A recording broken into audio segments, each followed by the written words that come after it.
Hello. In this session, I'm going to demonstrate how I apply my Tailor Tacking to the actual gown. One thing you have to remember is the only what we're talking is the front panel, side panel, back panel, and the skirt, and then sleeve and the cuff. That's only what we need to tack. The items like collar, under collar, facing and lining, you don't need to tack at all. And they're going to demonstrate later on how to obviously apply and how to use it without those tacking.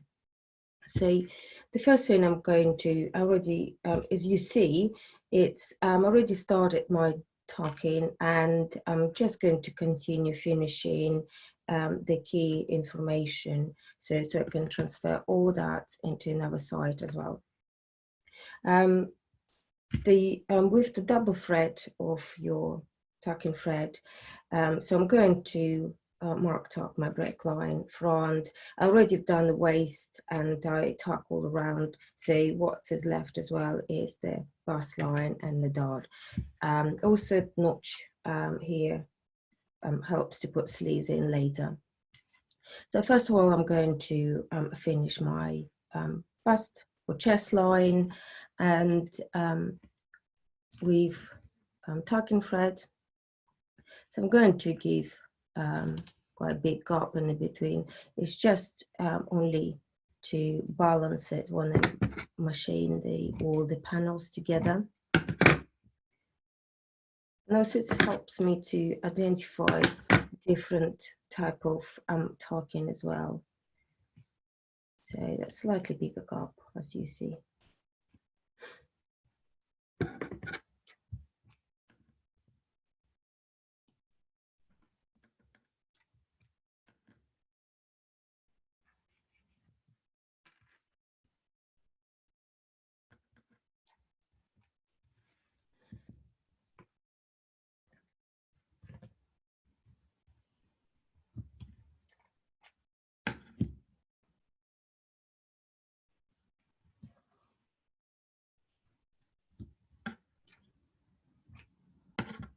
The next line would be my break line.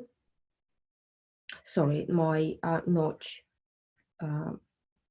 for the sleeve, and so I'm going to create like a little loop to make sure it's enough thread for me here.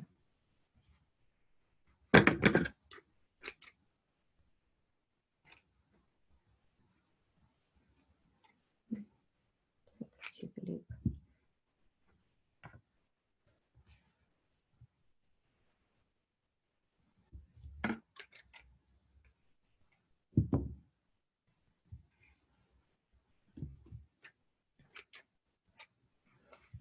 Just going to cut. I think the tails are too big. I don't want them to be too long.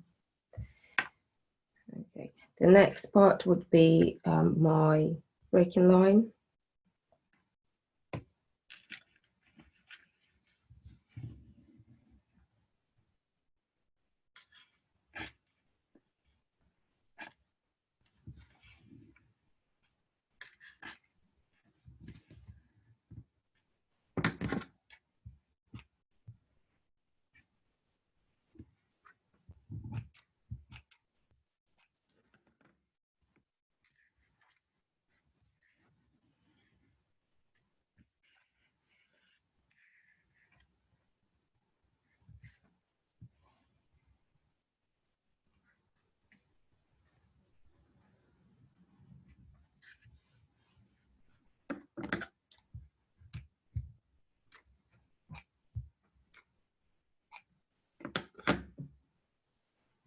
Center front, so it's quite important, center front, so please do tack that line.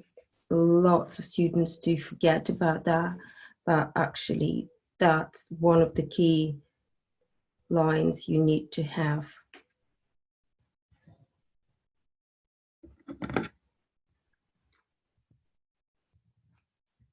Lots of students thinking the front edge of your coat is the center front, but it isn't. So that's why it's quite important for you to understand where the center front is, and it's important to tuck that line.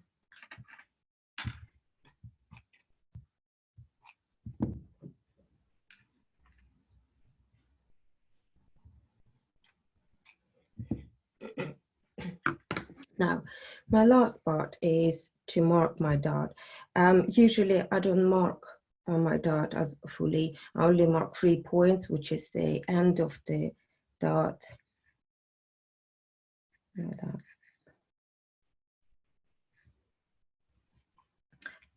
And then I do it as a little cross, if you see that, and then go that way.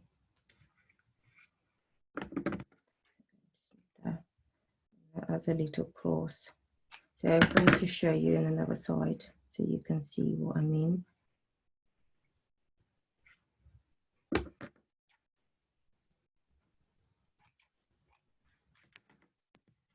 if you see here, so it looks like, so that's here in between that fabric, can you see that?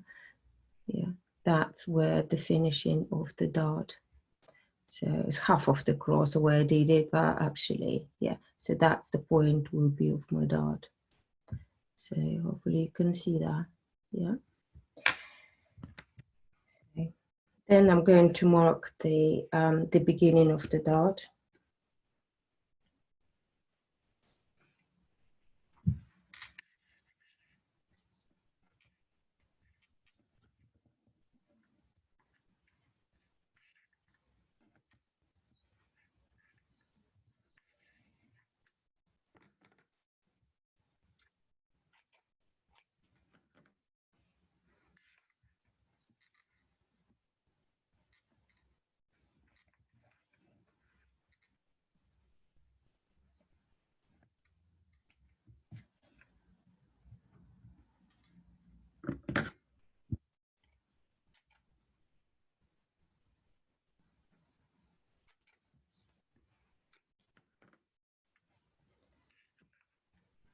There we go, just going to cut a little bit because it became too long. I don't like when it's too long, it looks messy. So there we go. So if I turn it that side, so you probably can see better. So I've got 2 points here where the beginning of the dart and that little cross there, that's the end of the dart. And what I'm going to do straight away is to connect those points. So now, with my chalk, and that way, and then take my tacking out. So that way I know that's where my dart, because we're going to machine the dart pretty much straight away. So here's my dart by connecting all these points. See that? There we go. Now the next part would be gently to open my seam here and just cut thread in between.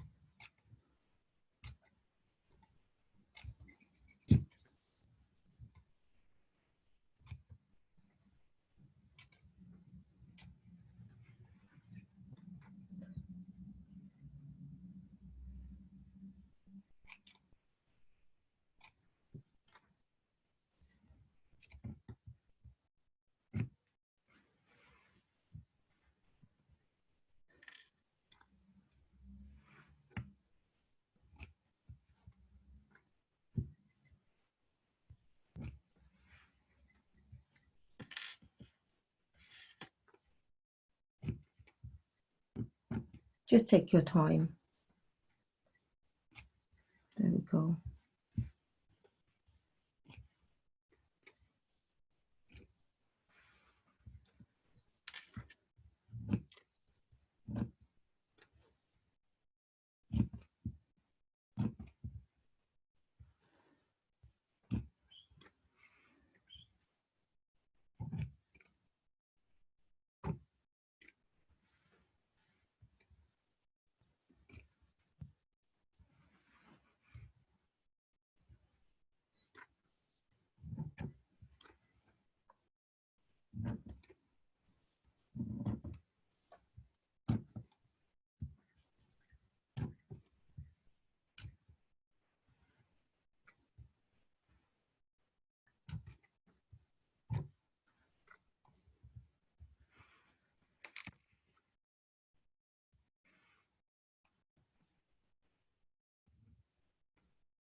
Just going to check, make sure, gently open my panels. There we go. Perfect. And all information now transferred to the right side as exactly I wanted. So the other part I really would like to do is to talk with different talking is my front and the break line, and you will appreciate that later. So just going to take that from my dart. So I've got marked my dart. So so my break line is here, and with a single thread of your talking,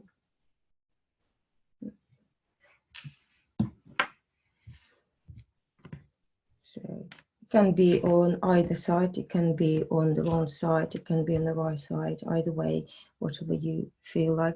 If you can do it on the wrong side, maybe it's easy to see that marking. I'm actually going to take this side of the panel so you can see, yeah. So it's my dart and this is my break line. And I'm just going to tuck with the single thread. I'm just going to tuck that line so it's more visible. Usually tailors doesn't do that, but I will advise you to do that because you don't have much experience, and that would be much easier for you to identify that line. It could be quite confusing with the all so many lines, and those lines are key lines.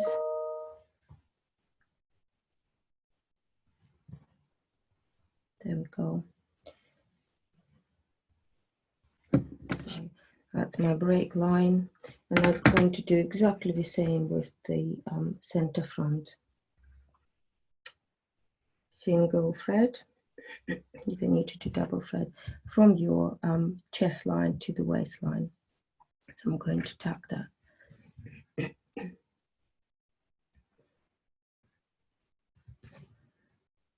I usually don't do the knots on those lines, so it can be easy removed. I usually just do the back stitch here in the beginning of my tucking.